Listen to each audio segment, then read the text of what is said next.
শেখ হাসিনা সহ আসামিদের বিরুদ্ধে গণহত্যার তদন্ত শুরু করেছে আন্তর্জাতিক অপরাধ ট্রাইব্যুনালের তদন্ত সংস্থা। 10 দিনের রিমান্ডে টুকু, পলক ও সৈকত। পাল্টা অভ্যুত্থানের চেষ্টা করলে তাদের আর অস্তিত্ব থাকবে না, বললেন সার্জিস। আগামী সপ্তাহে আসছে জাতিসংঘ তদন্ত টিম। আসসালামু আলাইকুম দর্শক, আমাদের হাতে থাকা সর্বশেষ সংবাদে আপনাদের স্বাগত। এতক্ষণ শুনছিলেন সংবাদ শিরোনাম, এবারে থাকছে বিস্তারিত। শেখ হাসিনা সহ আসামিদের বিরুদ্ধে গণহত্যার তদন্ত শুরু করেছে আন্তর্জাতিক অপরাধ ট্রাইব্যুনালের তদন্ত সংস্থা। সাবেক প্রধানমন্ত্রী ও আওয়ামী লীগ সভানেত্রী শেখ হাসিনার বিরুদ্ধে গণহত্যা ও মানবতা বিরোধী অপরাধের অভিযোগ মামলা হিসেবে রেকর্ড করে তদন্ত কার্যক্রম শুরু করেছে আন্তর্জাতিক অপরাধ ট্রাইব্যুনালের তদন্ত সংস্থা। সংস্থার উপপরিচালক মোহাম্মদ আতাউর রহমান গণমাধ্যমকে একথা জানান। তিনি বলেন, শেখ হাসিনা সহ অপর আসামিদের বিরুদ্ধে গণহত্যা ও মানবতা বিরোধী অপরাধের অভিযোগটি মামলা হিসেবে রেকর্ড করা হয়েছে। তিনি বলেন, আন্তর্জাতিক অপরাধ ট্রাইব্যুনাল আইন 1973 এর 3(2) ও 4(1)(4)(2) ধারায় এ অভিযোগের বিচার করা যাবে বলে বিশেষজ্ঞগণ মত দিয়েছেন। অভিযোগকারীর পক্ষে আইনজীবী গাজী এইচ.এম. তামিম এ বিষয়ে আজ সাংবাদিকদের বলেন, গণহত্যা ও মানবতা বিরোধী অপরাধের অভিযোগটি মামলা হিসেবে রেকর্ড করা হয়েছে। সেই সাথে এক্ষেত্রে একজন তদন্তকারী কর্মকর্তা নিযুক্ত করা হয়েছে এবং ঘটনার সময়ের পত্রিকা সংগ্রহ করে পর্যালোচনা শুরু করেছেন। পদত্যাগের পর দেশ থেকে পালিয়ে যাওয়া সাবেক প্রধানমন্ত্রী শেখ হাসিনার বিরুদ্ধে গণহত্যা ও মানবতা বিরোধী অপরাধের একটি অভিযোগ আন্তর্জাতিক অপরাধ ট্রাইব্যুনালের তদন্ত সংস্থায় গতকাল দায়ের করা হয়।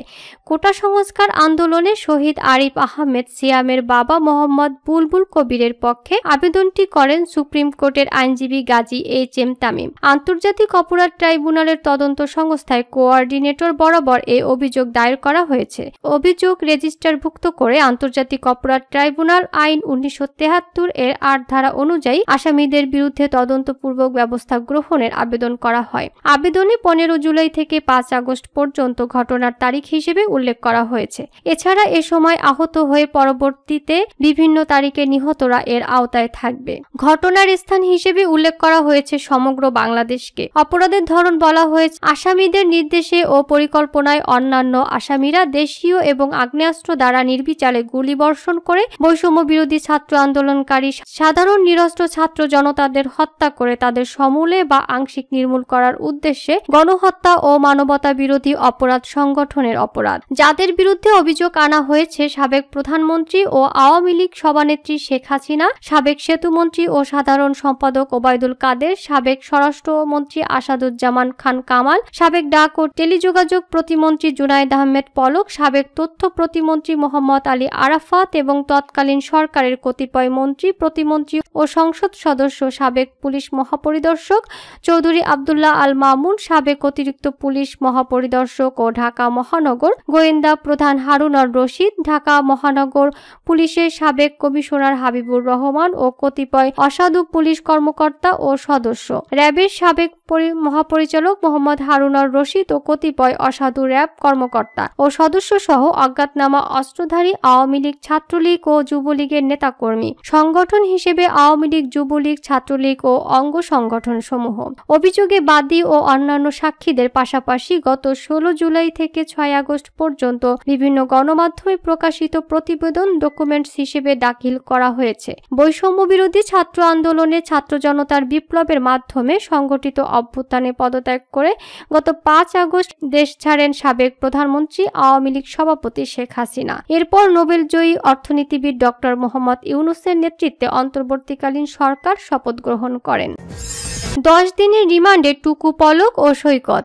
রাজধানীর পল্টনে এক রিকশা চালককে হত্যা মামলায় সাবেক ডেপুটি স্পিকার শামসুল হক টুকু, সাবেক ডাক যোগাযোগ ও তথ্য প্রযুক্তি প্রতিমন্ত্রী জুনায়েদ আহমেদ পলক এবং ঢাকা বিশ্ববিদ্যালয় ছাত্রলীগের সাধারণ সম্পাদক তানভীর হাসান সৈকতের 10 দিনের রিমান্ড মঞ্জুর করেছেন আদালত। আজ বৃহস্পতিবার দুপুরে ঢাকা মেট্রোপলিটন ম্যাজিস্ট্রেট রশিদুল আলমের আদালত তাদের রিমান্ড মঞ্জুর করেন। মামলার তদন্তের জন্য এদিন এই 3 জনের প্রত্যেকের 10 দিন করে রিমান্ডের আবেদন করা হয়। পল্টন মডেল থানার ওসি সেন্টু মিয়া বলেন, সাবেক ডেপুটি স্পিকার শামসুল হক টুকু, সাবেক প্রতিমন্ত্রী জুনায়েদ আহমেদ পলক ও ঢাকা বিশ্ববিদ্যালয় শাখা ছাত্রলীগের সাধারণ সম্পাদক তানভীর হাসান সৈকতকে পল্টনে এক রিকশা চালককে হত্যা মামলায় গ্রেপ্তার দেখানো হয়েছে। পাল্টা অভ্যুত্থানের চেষ্টা করলে তাদের আর অস্তিত্ব থাকবে না, বললেন সার্জিস। বৈষম্য বিরোধী ছাত্র আন্দোলনের অন্যতম সমন্বয়ক সার্জিস আলম হুঁশিয়ারি দিয়ে বলেছেন, পাল্টা অভ্যুত্থান ঘটানোর বিন্দুমাত্র চেষ্টা করলে তাদের আর কোনো অস্তিত্ব থাকবে না। আজ বৃহস্পতিবার বেলা 11:30টার দিকে রাজধানীর দ্বিতীয় জাদুঘরের সামনে সাংবাদিকদের সঙ্গে আলাপকালে সার্জিস এমন হুঁশিয়ারি দেন। এর আগে বেলা 11:15টার দিকে সার্জিসের নেতৃত্বে মিছিল নিয়ে শাহবাগে আসেন একদল শিক্ষার্থী। তারা শাহবাগ মোড়ের মাঝখানে অবস্থান নিয়ে নানা স্লোগান দিতে থাকেন। মিনিট 5 শাহবাগ মোড়ে অবস্থান করে মিছিল নিয়ে তারা জাতীয় জাদুঘরের সামনে এসে অবস্থান নেন। 15 আগস্ট ঘিরে পাল্টা অভ্যুত্থানের সম্ভাবনা ঠেকাতে ঢাকার রেজিস্ট্যান্স উইকের অংশ হিসেবে সর্বাত্মক অবস্থান কর্মসূচিতে একথা বলেন সার্জিস। সাংবাদিকদের সার্জিস বলেন, ছাত্র জনতার গণ অভ্যুত্থানের পর আমার রাস্তায় নামার প্রয়োজন ছিল না, কিন্তু কুচক্রী মহল ফ্যাসিবাদের দোসররা তাদের কুচক্র এখনো শেষ করেনি। দেশ ও দেশের বাইরে থেকে তারা বিভিন্ন অপচেষ্টা করার চেষ্টা করছে। এর পরিপ্রেক্ষিতে আমাদের আবার রাস্তায় নেমে আসতে হয়েছে। আমরা চাই না আমাদের রাস্তায় নামার কারণে আমাদের একজন ভাই বোনেরও সমস্যা হোক, কিন্তু দেশ যখন সংকটে পড়ে যায় তখন কষ্ট হলেও আমাদের রাস্তায় নামতে হয়, কারণ দেশ ক্ষতিগ্রস্ত হলে আমরা সবাই ক্ষতিগ্রস্ত হব। 15 আগস্টকে কেন্দ্র করে আওয়ামী লীগ, ছাত্রলীগ ও যুবলীগ থেকে শুরু করে স্বৈরাচারের দোসররা একটা পাল্টা অভ্যুত্থান ঘটানোর চেষ্টা করছে। বিভিন্ন মহল থেকে এমন খবর পাচ্ছেন উল্লেখ করে সার্জিস বলেন, আমরা হুঁশিয়ার করে দিতে চাই, পাল্টা অভ্যুত্থান ঘটানোর বিন্দুমাত্র চেষ্টা করলে তাদের আর কোনো অস্তিত্ব থাকবে না। যে অস্তিত্ব নিয়ে 100 বছর পরেও হলেও তারা বাংলাদেশে এসে দাঁড়াতে পারবে, তাদের সাবধান করে দিতে চাই, এই দেশ নিয়ে আর কোনো ছেলেখেলা করবেন না। ছাত্র জনতা মিলে এ দেশকে যেদিকে যাওয়া প্রয়োজন সেদিকে নিয়ে যাবে। এর জন্য যা করা প্রয়োজন তাই করব। বৈষম্য বিরোধী ছাত্র আন্দোলনের সম্প্রতি যে 4 দফা দাবি জানিয়েছে সে বিষয়ে প্রশ্ন করেন সাংবাদিকরা। জবাবে সার্জিস আলম বলেন, রেজিস্ট্যান্স উইক আমরা দিয়েছি এই জায়গা থেকে আওয়ামী ফ্যাসিবাদের দোসররা পাল্টা অভ্যুত্থান ঘটাতে চায়। তারা এমন কোনো নোংরা পরিকল্পনা করলে তা রুখে দেওয়ার জন্য ছাত্র জনতা রেজিস্ট্যান্স উইক দিয়েছে। বর্তমান অন্তর্বর্তী সরকার হচ্ছে ছাত্র জনতার সরকার। আমরা তাদের প্রশ্ন করব, চাপে রাখব, কিন্তু এটুকু বিশ্বাস করি যে তাদেরও আমাদের দাবি দ্রুততম সময়ে মেনে নেওয়ার সদিচ্ছা আছে।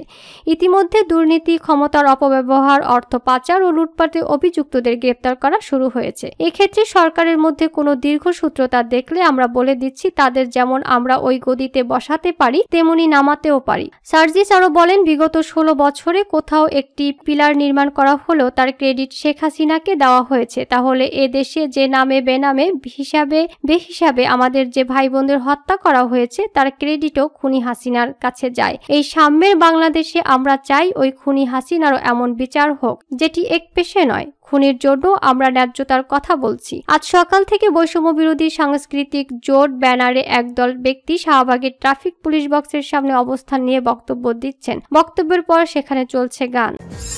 আগামী সপ্তাহে আসছে জাতিসংঘ তদন্ত টিম।